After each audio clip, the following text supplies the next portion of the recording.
Bom, pessoal, bom dia, boa tarde, boa noite, tá bom? Aí quem estiver assistindo esse vídeo, tá? Gente, vai ser nossa última videoaula, tá? Do nosso primeiro bimestre, que a gente vai encerrar agora nesse vídeo nosso capítulo 7 de álgebra e o nosso capítulo 7 de trigonometria, tá bom? Então, olha só, coloquem aí, por favor, na página 20, tá? Que a gente vai começar nosso capítulo 7 de função afim.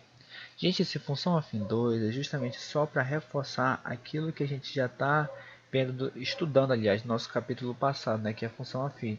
A gente vai ver só algumas coisas que são parecidas assim e outras só, né, para a gente entender um pouquinho mais o que seja a função afim. Então, olha só. Aí você tem aí no livro de vocês, né, nesse tópico, variação da função afim.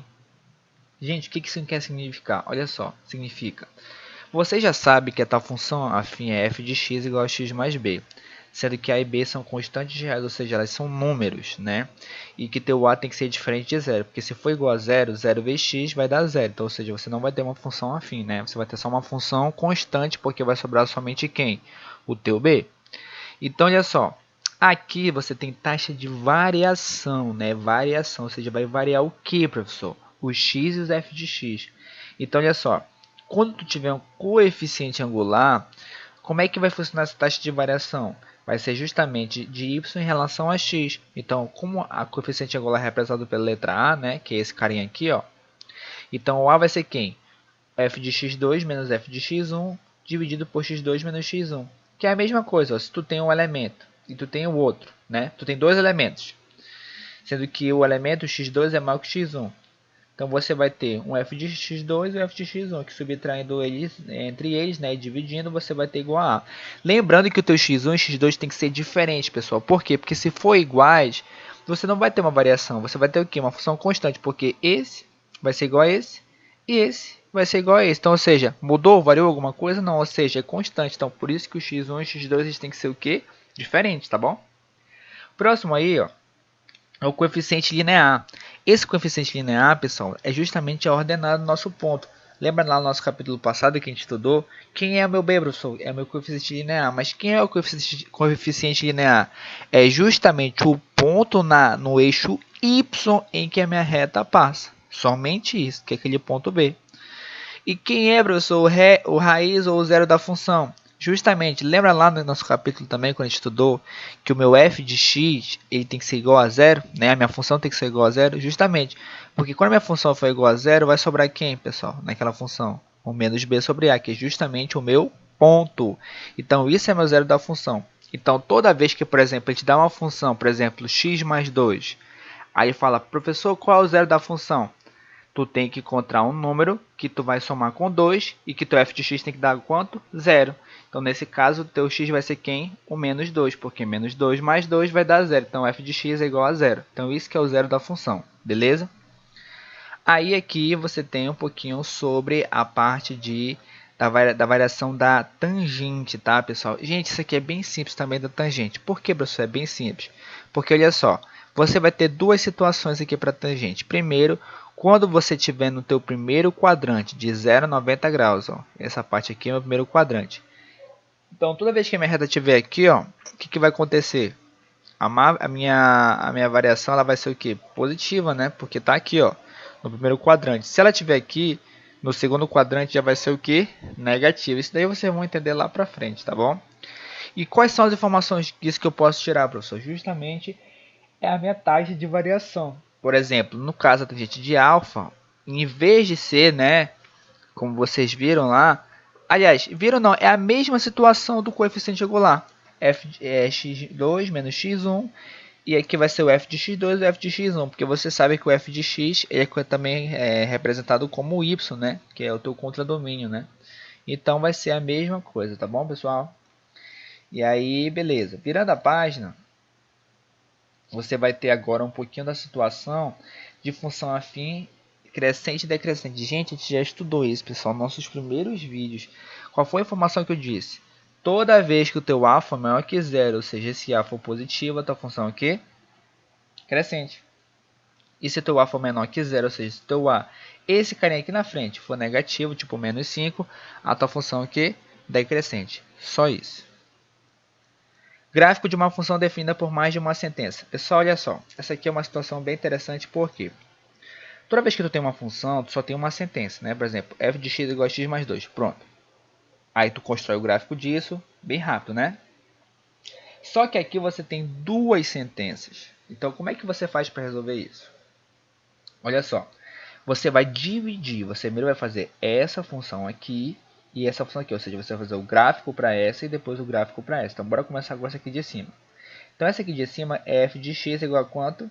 Igual a 2 quando x é menor ou igual a 1. Como está aqui. Beleza?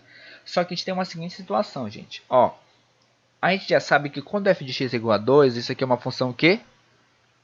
Constante, né? Porque eu só tenho meu coeficiente linear, só tenho o meu b aí. O x e o a não existem.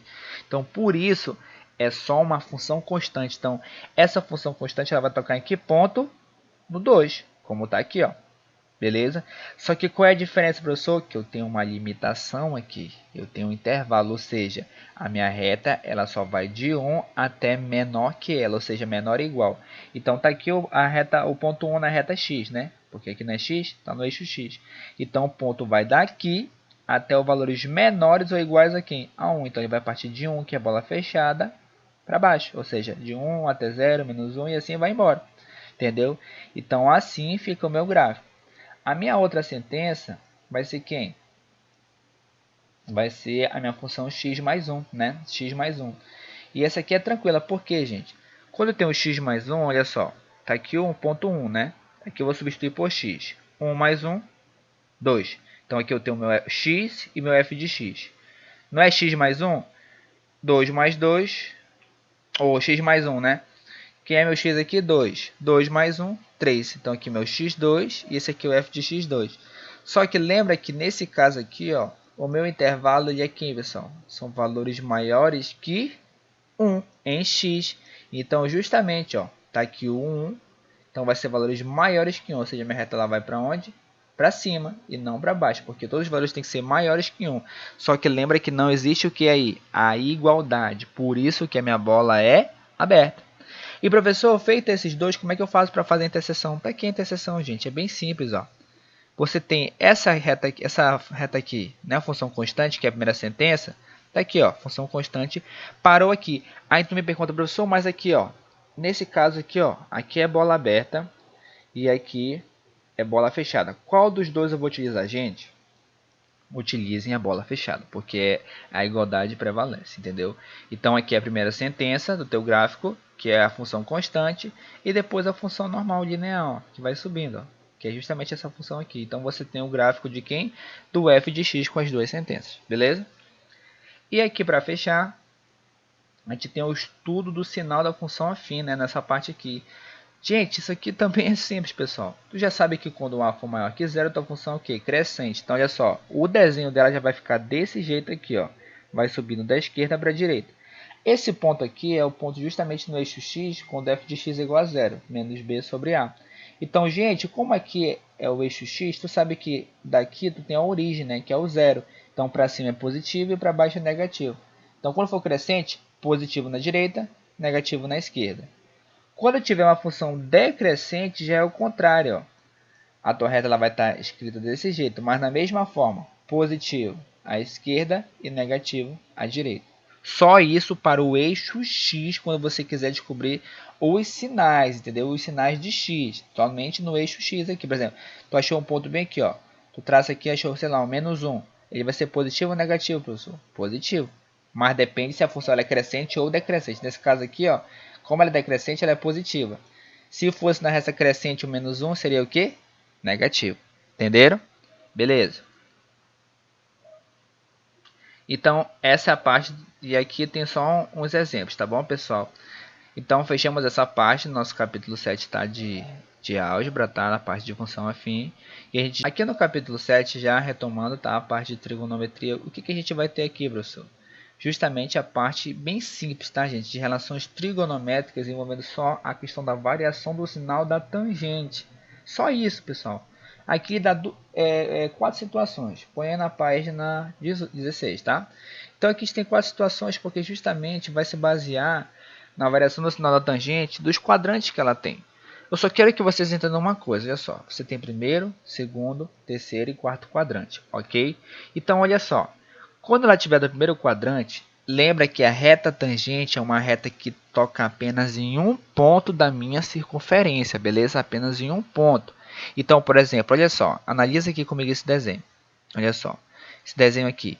Tu tem a circunferência e aqui tu tem a tangente, beleza? Aqui tu pegou um ponto e traçou uma semi-reta no teu primeiro quadrante que tocou nesse ponto aqui, ó, da reta tangente. Gente, aqui esse zero, aqui também é zero. Aqui tá o O, né, que é a letra. Mas tu sabe que aqui é a origem, que é zero. E aqui também é quanto, professor? Zero. Então daqui para cima vai ser valores o quê? Positivos, e daqui para baixo vai ser valores negativos. Então, tanto teu primeiro quadrante, né, que esse valor vai lá para cima, como também quem é que vai lá para cima, professor? Tá aqui o terceiro quadrante, ó, porque se tu pegar o valor x, ele vai para cima na reta tangente. Então, é o que? É positivo, entendeu? Quando você tiver situação no segundo quadrante, ó, o teu valor x está aqui, então essa semi-reta ela vai para onde? Para baixo, ou seja, abaixo de zero. Então logo ela vai ser o que? Negativa. Só que vai ser só o segundo quadrante, professor? Não, também tem a situação do meu quarto quadrante aqui, ó, porque vai estar escrito dessa forma aqui, ó. Então também vai lá o ponto lá para baixo, que é abaixo de zero na reta tangente, que vai ser igual a zero. É só isso, gente. E aqui são os pontos principais, né? Por exemplo, a reta tangente tanto aqui como aqui, ela vai valer quanto? Zero, que no caso é 0 e π. E quando ela for 90 e 270, que no caso é esse ponto aqui, e esse ponto aqui, ela vai ser igual, ela não vai existir. Mas por que não vai existir, professor? Porque as retas são que paralelas, logo elas não têm nenhuma inclinação, nenhum ponto em comum. Então por isso que no ponto 90 e no 260 é igual a zero, beleza? Então é isso aí, pessoal. Espero que eu tenha ajudado, tá? Com essa parte aqui desse assunto, é bem simples. Fechamos nossos 2 capítulos para o primeiro bimestre. E aí vamos se encontrar no nosso segundo bimestre, tá bom, pessoal? Tenham um bom dia, boa tarde, boa noite aí e até a próxima.